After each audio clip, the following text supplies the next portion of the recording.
ಕುಡಿ ನೀರು ಯೋಜನೆ ಅಂತೇಳಿ 6 ಯೋಜನೆ ಮಾಡಿದರೆ ನೀವು ಕುಡಿ ನೀರಿಗೆ ಮೊದಲ ಆದ್ಯತೆ ಅಂತೇಳಿ ಕನೆಮಡಿ ಕಟ್ಟೆ ನೀರನ್ನು ಕುಡಿ ಕೊಟ್ಬಿಡ್ತೀರ ನೀವು.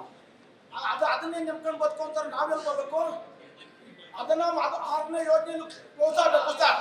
ಇನ್ಮೇಲೆ ಕನ್ನಂಬಾಡಿ ಕಟ್ಟೆಯಿಂದ ನೀರು ತಕ್ಕೋಗುವಂಥದ್ದಿಲ್ಲ ಸರ್. ಕನ್ನಂಬಾಡಿ ಕಟ್ಟೆಯಿಂದ ನೀರು ತಕ್ಕೋಗುವಂಥದ್ದಿಲ್ಲ ಸರ್. ನೀರು ಕೊಡಬೇಕು ಬೆಂಗಳೂರಿಗೆ ಪರ್ಯಾಯ ವ್ಯವಸ್ಥೆ ಮಾಡ್ಕೊಳ್ಳಿ. ಕನ್ನಂಬಾಡಿ ಕಟ್ಟೆಯಿಂದ ಮಾತ್ರ ನೀರು ತಕ್ಕೋಗಿಲ್ಲ ಸರ್. ಇದೇ ಕೊನೆ ಆಗಬೇಕು ಸರ್ ಈ ಯೋಜನೆ. ಮತ್ತೆ ಯೋಜನೆಗಳು ಹಾಕೊಂಡು ನೀರು ಕೊಡುವಂಥದ್ದಿಲ್ಲ ಸರ್. ಇಲ್ಲಿ ಮೊದಲು ಕಟ್ಟಿರೋದು ಕೃಷಿಗೆ ಕುಡಿ ನೀರು ನೀವು ಕೊಡ್ತೀವಿ ಅಂದ್ರೆ ಬೆಂಗಳೂರಿಗೆ 2 ಕನ್ನಂಬಾಡಿ ಕಟ್ಟೆ ನೀರು ಬೇಕು. ರೈತರಿಗೆ ಹೋಗ್ಬೇಕು.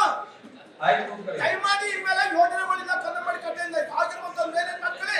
ನಿಮ್ಗೆ ಬೇಕು ಅಂದ್ರೆ ಪರ್ಯಾಯ ವ್ಯವಸ್ಥೆ ಮಾಡ್ಕೊಳ್ಳಿ. ಎಲ್ಲ ಹೋರಾಟ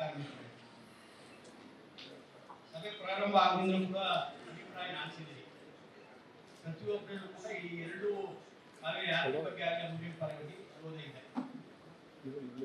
ಇಲ್ಲಿ ತಾಂತ್ರಿಕ ಕಾರಣ ಆಗಿದೆ, ಕಾನೂನಾತ್ಮಕವಾದಂತಹ ಕಾರಣಗಳಿವೆ, ಪರಿಸರ ಸಂಬಂಧಪಟ್ಟ ಕಾರಣಗಳಿವೆ, ಬದುಕು ಸಂಬಂಧಪಟ್ಟ ಕಾರಣಗಳಿವೆ.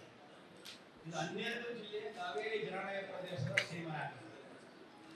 ಮಂಡ್ಯ, ಮೈಸೂರು, ಚಾಮರಾಜನಗರ, ರಾಮನಗರ, ಹಾಸನ, ಚಿಕ್ಕಮಗಳೂರು ಮತ್ತು ಬೆಂಗಳೂರು 12 ಜಿಲ್ಲೆ 12 ಜಿಲ್ಲೆಗೆ ಕಾವೇರಿ ವಿಚಾರ ನೆನಪಿಟ್ಟು ಅದರಿಂದ ಇದು ಸಮಗ್ರವಾಗಿ ಚರ್ಚೆ ಆಗಿದೆ. ಜನಾಭಿಪ್ರಾಯಗಳನ್ನು ಮೂಡಿಸದೆ ಯಾವುದೇ ಯೋಜನೆ ಕೈಗೊಳ್ಳಲು ನಾಗರಿಕ ಸರ್ಕಾರ ರಕ್ಷಣಾ ಪ್ರಜಾಪ್ರಭುತ್ವದ ವ್ಯವಸ್ಥೆ ಕೂಡ ಅಲ್ಲ, ತಡೆಯುವ ಕ್ರಮ ಕೂಡ ಅಲ್ಲ.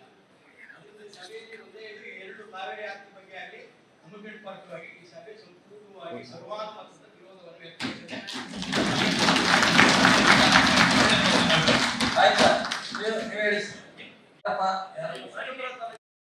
ಈಗ ಬಟ್ ಸಡನ್ ಆಗಿ ಇವ್ರು ಎದ್ದಾಗ ನೀನ್ ಹೇಳೋದು, ನೀನ್ ಎದ್ದಾಗ ಅವ್ರು ಹೇಳೋದು. ಆಯ್ತು ಹೇಳಪ್ಪ.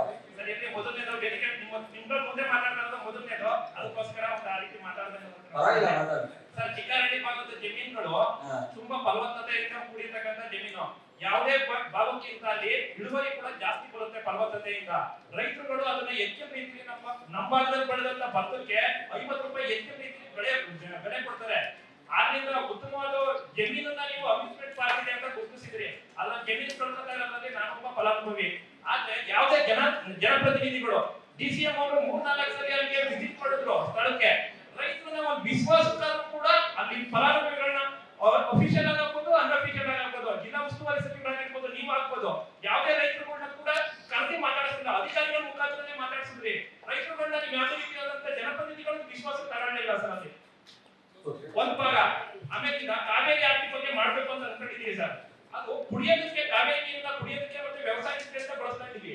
ಕಾವೇರಿ ಆಸ್ತಿ ಮಾಡೋದ್ರಿಂದ ನೀರು ಎಷ್ಟು ಪೊಲ್ಯೂಷನ್ ಆಗುತ್ತೆ, ಆ ಪೊಲ್ಯೂಷನ್ ಎಲ್ಲ ಬಂದು ನೀರೊಳಗೆ ಹೋಗುತ್ತೆ ಸರ್. ಅದ್ರ ಬಗ್ಗೆ ನೀವೇನ್ ಕ್ರಮ ತಗೊಂಡಿದ್ದೀರಿ ಅದ್ರ ಬಗ್ಗೆ ಸಭೆಯಲ್ಲಿ ಒಂದ್ ಸ್ವಲ್ಪ ಹೇಳಿ. ಅದ್ರ ಬಗ್ಗೆ ಮತ್ತೆ ಅಮ್ಯೂಸ್ಮೆಂಟ್ ಪಾರ್ಕ್ ಅನ್ನು ದಯವಿಟ್ಟು ಅದನ್ನ ಬೇಡ ಅನ್ನೋದು ನನ್ನ ಅಭಿಪ್ರಾಯ ಸರ್. ನ್ಯೂಸ್ ಫಸ್ಟ್ ನಿರ್ಭೀತಿಯಿಂದ ನಿಮ್ಮ ಪರವಾಗಿ.